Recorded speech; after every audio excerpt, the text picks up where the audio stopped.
Friends, creative Shailaja ಚಾನಲ್ಗೆ ನಿಮ್ಮೆಲ್ಲರಿಗೂ ಸ್ವಾಗತ. ಇವತ್ತು ನಾನು ನಿಮಗೆ ಟೊಮೊಟೊ ಚಟ್ನಿ ಮಾಡೋದು ಹೇಗೆ, ಹಾಗೆ ಕೆಂಪು ಚಟ್ನಿ ಮಾಡೋದು ಹೇಗೆ, ಎರಡೂ ಕೂಡ ಇದೆ ಹೆಸರು.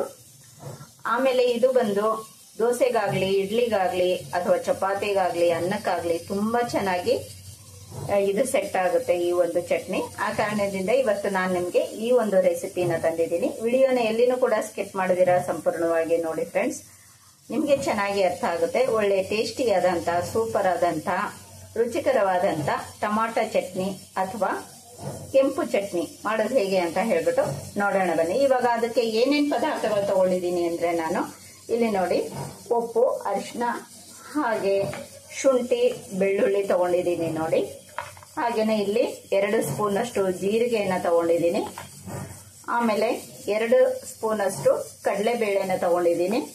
2 ಈರುಳ್ಳಿಯನ್ನ ತಗೊಂಡಿದ್ದೀನಿ. ಒಂದೇ ಒಂದು ಎಲೆ ಹುಣಸಿನಕಾಯಿಯನ್ನ ತಗೊಂಡಿದ್ದೀನಿ, ಅಂದ್ರೆ ಹುಣಸೆ ಹಣ್ಣು. ಟೊಮಾಟೊ ಒಂದು 5 ತಗೊಂಡಿದ್ದೀನಿ ತೊಳೆದಿಟ್ಕೊಂಡು. ಹಾಗೇನೆ ಇಲ್ಲಿ ಬಂದು ಕರಿಬೇವು ಒಗ್ಗರಣೆಗೆ, ಹಾಗೆ ಇದು ಒಂದು ಹಸಿ ಕೊತ್ತಂಬರಿ ಸೊಪ್ಪು, ಒಣಮೆಣಸಿನಕಾಯಿ. ಇಷ್ಟನ್ನು ಕೂಡ ನಮಗೆ ಟೊಮಾಟೊ ಚಟ್ನಿಗೆ ಬೇಕಾಗುವಂತ ಪದಾರ್ಥಗಳು. ಈಗ ಮೊದಲಿಗೆ ಬೆಳ್ಳುಳ್ಳಿ ಬಿಡಿಸ್ಕೊಂಡು, ಹಾಗೆ ಟೊಮಾಟೊನ್ನು ಕೂಡ ಹೆಚ್ಚಿಕೊಂಡು, ಆಮೇಲೆ ಈರುಳ್ಳಿ ಕೂಡ ಹೆಚ್ಚಿಕೊಂಡು, ಆಮೇಲೆ ಇದನ್ನ ಏನ್ ಮಾಡೋದು ಅಂತ ತೋರಿಸ್ತೀನಿ, ನೋಡೋಣ ಬನ್ನಿ ಫ್ರೆಂಡ್ಸ್. ಈಗ ಬಾಣಲಿಗೆ ನಾವು 2 ಸ್ಪೂನ್ ಅಷ್ಟು ಎಣ್ಣೆಯನ್ನ ಹಾಕೊಳ್ಳೋಣ. ಈ ತರ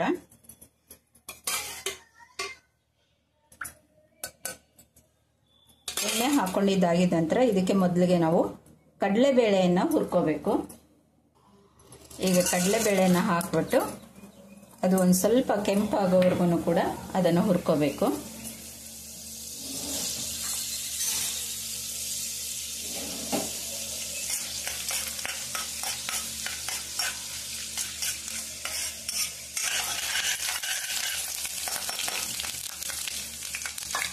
ಈಗ ಹೆಚ್ಚಿಟ್ಕೊಂಡಿರೋಂಥ ಈರುಳ್ಳಿನ ಇದಕ್ಕೆ ಸೇರಿಸ್ಕೊಂಡು ಅದನ್ನು ಹುರ್ಕೋಬೇಕು. ಇದು ಅಷ್ಟೇ ಚೆನ್ನಾಗಿ ಕೆಂಪು ಆಗೋವರೆಗೂ ಕೂಡ ಹುರಿಬೇಕು ಇದನ್ನ, ಈರುಳ್ಳಿ ಕೂಡ.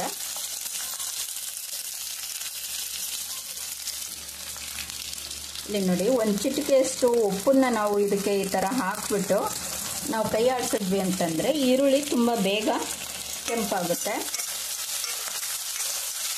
ಈರುಳ್ಳಿಗೆ ನಾವು ಸಕ್ಕರೆನಾದ್ರೂ ಸೇರಿಸ್ಕೋಬಹುದು, ಇಲ್ಲ ಅಂತಂತಂದ್ರೆ ಉಪ್ಪು ಬೇಕಾದ್ರೂ ನಾವು ಸೇರಿಸ್ಕೋಬಹುದು. ಆ ತರ ಸೇರಿಸೋದ್ರಿಂದ ಈರುಳ್ಳಿ ನೀರೆಲ್ಲ ಬಿಟ್ಕೊಂಡು ಬೇಗನೆ ಕೆಂಪಾಗುತ್ತೆ ಇದು, ಹಾಗೂ ಟೇಸ್ಟ್ ಕೂಡ ತುಂಬಾ ಚೆನ್ನಾಗಿ ಬರುತ್ತೆ.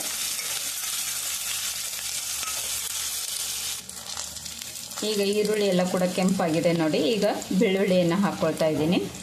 ಈ ಬೆಳ್ಳುಳ್ಳಿ ಜೊತೆಗೆ ಹಾಗೇನೆ ಈ ಒಣಮೆಣಸಿನ್ಕಾಯಿ ಕೂಡ ಹಾಕೊಳ್ತಾ ಇದ್ದೀನಿ. ಆಮೇಲೆ 1 ಸ್ಪೂನ್ ಅಷ್ಟು ಜೀರಿಗೆ ಕೂಡ ಹಾಕ್ತಾ ಇದ್ದೀನಿ. ಇಷ್ಟು ಹಾಕ್ಬಿಟ್ಟು ಇದನ್ನು ಕೂಡ ಸ್ವಲ್ಪ ಹೊತ್ತು ಈ ತರ ಫ್ರೈ ಮಾಡ್ಕೋಬೇಕು.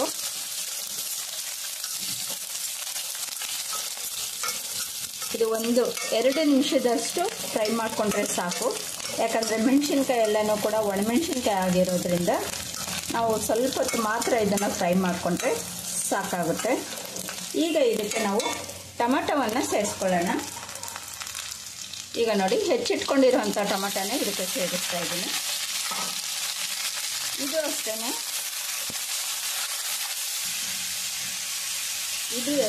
ಫುಲ್ ಎಲ್ಲನೂ ಕೂಡ ನೀಟಾಗಿ ಕೆಂಪಾಗಿ ಇದು ಎಲ್ಲ ಬೆಂದು ಬಿಡಬೇಕು. ಅಲ್ಲಿವರೆಗೂ ಕೂಡ ಇದು ಹುರ್ಕೋಬೇಕು ಚೆನ್ನಾಗಿ. ಇದಕ್ಕೂ ಅಷ್ಟೇ ನೋಡಿ, ಒಂದು ಸ್ವಲ್ಪ ಉಪ್ಪನ್ನ ಸೇರಿಸ್ಕೊಂಡು ಈ ಥರ ನಾನು ಇದನ್ನು ಹುರ್ಕೊಳ್ತಾ ಇದ್ದೀನಿ.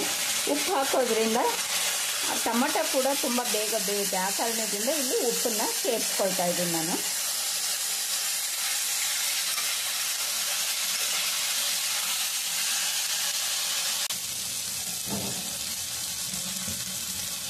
ಈಗ ನೋಡಿ, ಇದೆಲ್ಲನೂ ಕೂಡ ನೀಟಾಗಿ ಬೆಂದೋಗಿದೆ. ಇವಾಗ ಈ ಬೆಂದಿದ್ದಾದ್ಮೇಲೆ ಇವಾಗ ಇದಕ್ಕೆ ನಾವು ಶುಂಠಿ ಏನು ತಗೊಂಡಿದ್ವಲ್ಲ ಇದನ್ನು, ಹಾಗೆ ಹುಣಸೆ ಒಂದು ಎಲೆನ, ಹಾಗೂ ಇದಿಷ್ಟು ಕರಿಬೇವು, ಇಷ್ಟನ್ನು ಕೂಡ ಹಾಕಿ ಇನ್ನೊಂದು ಸ್ವಲ್ಪ ಕೈ ಆಡ್ಸೋಣ ಇದೇ ಥರ.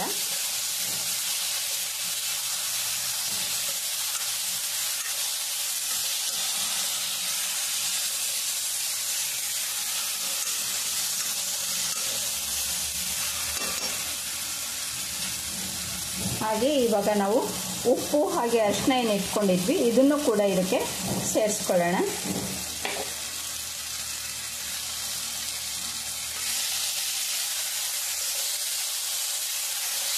ಈಗ ಇಷ್ಟೆಲ್ಲ ಆಗಿದ ನಂತರ ಇದು ಪೂರ್ತಿಯಾಗಿ ತಣ್ಣಗಾಗೋದಕ್ಕೋಸ್ಕರ ಬಿಟ್ಬಿಡ್ಬೇಕು. ಪೂರ್ತಿ ತಣ್ಣಗಾದ್ಮೇಲೆ ಇದನ್ನ ನಾವು ಮಿಕ್ಸಿ ಜಾರ್ಗೆ ಹಾಕ್ಬಿಟ್ಟು ಇದನ್ನ ನುಣ್ಣಗೆ ಮಾಡ್ಕೋಬೇಕು. ಈಗ ಸ್ಟವ್ನ ಆಫ್ ಮಾಡಿ ಬಿಡ್ತಾ ಇದ್ದೀನಿ.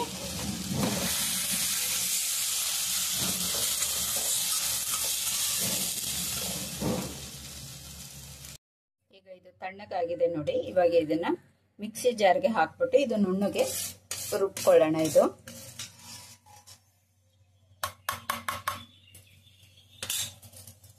ಹಾಗೇನೆ ಕೊತ್ತಂಬರಿ ಸೊಪ್ಪನ್ನು ಕೂಡ ಇದಕ್ಕೆ ಸೇರಿಸ್ಕೊಳ್ಳೋಣ. ಆಗ್ಲೇ ಇದಕ್ಕೆ ನಾವು ಉಪ್ಪು ಸೇರಿಸಿರೋ ಕಾರಣದಿಂದ ನಾವು ಉಪ್ಪನ್ನ ಟೇಸ್ಟ್ ನೋಡಿಕೊಂಡು ಆಮೇಲೆ ಹಾಕೋಬಹುದು.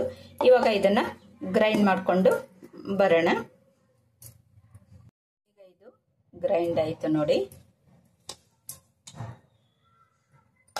ಈಗ ಇದನ್ನ ನಾವು ಒಗ್ಗರಣೆಯನ್ನ ಮಾಡ್ಕೊಳ್ಳೋಣ. ಈಗ ಚಟ್ನಿಗೆ ಒಗ್ಗರಣೆಯನ್ನ ಮಾಡ್ಕೊಳ್ಳೋಣ. ಇಲ್ಲಿ ನೋಡಿ, ನಾನು ಬಾಣಲಿಗೆ 1 ಸ್ಪೂನ್ ಎಣ್ಣೆನ ಹಾಕ್ತಾ ಇದ್ದೀನಿ.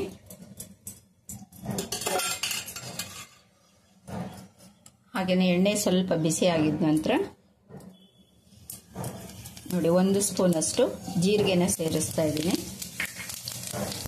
ಹಾಗೆ 1 ಸ್ಪೂನ್ ಅಷ್ಟು ಸಾಸಿವೆನ ಸೇರಿಸ್ತಾ ಇದ್ದೀನಿ. ಹಾಗೆ ಸ್ವಲ್ಪ ಕರಿಬೇವನ್ನು ಕೂಡ ಸೇರಿಸ್ತಾ ಇದ್ದೀನಿ. ಹಾಗೆ ಒಂದೇ ಒಂದು ಸ್ವಲ್ಪ ಇಲ್ಲಿ ಹಿಂಗನ್ನ ಸೇರಿಸ್ತಾ ಇದ್ದೀನಿ ನೋಡಿ. ಇಷ್ಟೇ ಸಾಕು.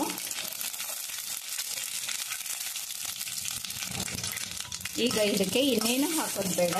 ಇವಾಗ ನಾವು ರುಬ್ಕೊಂಡು ಇಟ್ಕೊಂಡಿರೋಂಥ ಆ ಒಂದು ಟೊಮಾಟೊ ಚಟ್ನಿದೇನಿದೆ ಅಲ್ಲ ಪೇಸ್ಟು, ಅದನ್ನ ಇವಾಗ ಇದಕ್ಕೆ ಹಾಕೊಳ್ಳೋಣ. ಈಗ ಒಗ್ಗರಣೆ ಮಾಡ್ಕೊಂಡಿರೋಂಥದ್ದಕ್ಕೆ ಇದು ಪೂರ್ತಿ ಇವಾಗ ರುಬ್ಕೊಂಡಿರೋದನ್ನ ಹಾಕೊಳ್ತಾ ಇದ್ದೀನಿ ನೋಡಿ. ಈಗ ಇದನ್ನ ಚೆನ್ನಾಗಿ ಎಲ್ಲ ಕಡೆ ಕೂಡ ಕಲಿಸ್ಕೋಬೇಕು. ಈ ತರ ಕಲಿಸ್ಕೊಂಡು ಒಂದು ಕುದಿ ಬರೋವರೆಗೂ ಕೂಡ ಇದನ್ನ ಚೆನ್ನಾಗಿ ಕುದಿಸ್ಕೋಬೇಕಾ. ಆ ತರ ನಾವು ಕುದಿಸ್ಕೊಂಡ್ವಿ ಅಂತಂತಂದ್ರೆ 1 ತಿಂಗಳಾದ್ರೂ ಕೂಡ ಈ ಚಟ್ನಿ ಏನು ಹಾಳಾಗೋದಿಲ್ಲ. ನಾವು ಫ್ರಿಜ್ ಅಲ್ಲಿ ಇಟ್ಬಿಟ್ಟು ಇದನ್ನ ಯೂಸ್ ಮಾಡಬಹುದು ಫ್ರೆಂಡ್ಸ್. ಈಗ ನೋಡಿ ಫ್ರೆಂಡ್ಸ್, ಇದೆಲ್ಲ ಕುದೀತಾ ಇದೆ. ಇದು ನೋಡಿ ಸೈಡಲ್ಲೆಲ್ಲನೂ ಕೂಡ ಎಣ್ಣೆ ಬಿಟ್ಕೊಳ್ತಾ ಇದೆ. ಇಷ್ಟಾದ್ರೆ ಸಾಕು. ಇವಾಗ ಸ್ಟವ್ನ ಆಫ್ ಮಾಡಿಬಿಡೋಣ. ಯಾಕಂದ್ರೆ ಇನ್ನೂ ಜಾಸ್ತಿ ಕುದಿಸೋಕೆ ಹೋದ್ರೆ ತಳ ಅಂಟ್ಕೊಳ್ಳುತ್ತೆ. ಆ ಕಾರಣ ಇದೆ ಸಣ್ಣ ಉರಿ ಇಟ್ಬಿಟ್ಟು ಒಂದು ಸ್ವಲ್ಪ 1-2 ಸಲ ಕುದಿ ಬರೋವರೆಗೂ ಕೂಡ ಇದನ್ನ ಕುದಿಸಿದ್ರೆ ಸಾಕಾಗುತ್ತೆ. ಟೊಮಾಟೊ ಚಟ್ನಿ ರೆಡಿ ಆಯ್ತು ನೋಡಿ ಫ್ರೆಂಡ್ಸ್. ಇದಕ್ಕೆ ನೀವು ಇನ್ನೂ ಕೆಂಪು ಕಲರ್ ಬರಬೇಕು ಅಂತಂತಂದ್ರೆ ನೀವು ಅಚ್ಚ ಖಾರದ ಪುಡಿ ಬೇಕಾದ್ರೂ ಹಾಕೋಬಹುದು, ಇಲ್ಲ ಒಣಮೆಣಸಿನ್ಕಾಯಿ ಬೇಕಾದ್ರೂ ಹಾಕೋಬಹುದು. ಟೊಮಾಟೊ ತುಂಬಾ ಹಣ್ಣಾಗಿದ್ದು ಕೆಂಪಗಿದ್ದಾಗ ಅದೇನಾಗುತ್ತೆ, ಕೆಂಪು ಕಲರ್ ಬರುತ್ತೆ. ಇಲ್ಲಿ ಟೊಮಾಟೊ ಜಾಸ್ತಿ ಕೆಂಪು ಆಗಿರಲಿಲ್ಲ, ಆ ಕಾರಣದಿಂದ ಈ ಕಲರ್ ಬಂದಿದೆ. ನೋಡಿದ್ರಲ್ಲ, ರುಚಿಕರವಾದಂಥ ಟೇಸ್ಟಿಯಾದಂಥ ಟೊಮಾಟೊ ಚಟ್ನಿ ನೀವು ಕೂಡ ಟ್ರೈ ಮಾಡಿ ನೋಡಿ. ಚಪಾತಿ ಜೊತೆ, ಇಡ್ಲಿ ಜೊತೆ, ಹಾಗೇನೆ ರೊಟ್ಟಿ ಜೊತೆನಲ್ಲೂ ಕೂಡ, ದೋಸೆ ಜೊತೆನಲ್ಲೂ ಕೂಡ ತುಂಬಾ ಟೇಸ್ಟಿಯಾಗಿರುತ್ತೆ, ತುಂಬಾ ಚೆನ್ನಾಗಿರುತ್ತೆ ಫ್ರೆಂಡ್ಸ್. ಈ ಒಂದು ವಿಡಿಯೋ ನಿಮಗೆ ಇಷ್ಟ ಆದ್ರೆ ಲೈಕ್ ಮಾಡಿ, ಶೇರ್ ಮಾಡಿ, ಹಾಗೆ ನನ್ನ ಚಾನಲ್ನ ಸಬ್ಸ್ಕ್ರೈಬ್ ಮಾಡ್ಕೊಳ್ಳಿ ಅಂತ ಹೇಳ್ತಾ ಇಷ್ಟೊತ್ತರೆಗೂ ವಿಡಿಯೋ ನೋಡೋದಕ್ಕೆ ಧನ್ಯವಾದಗಳು. ನಮಸ್ಕಾರ ಫ್ರೆಂಡ್ಸ್.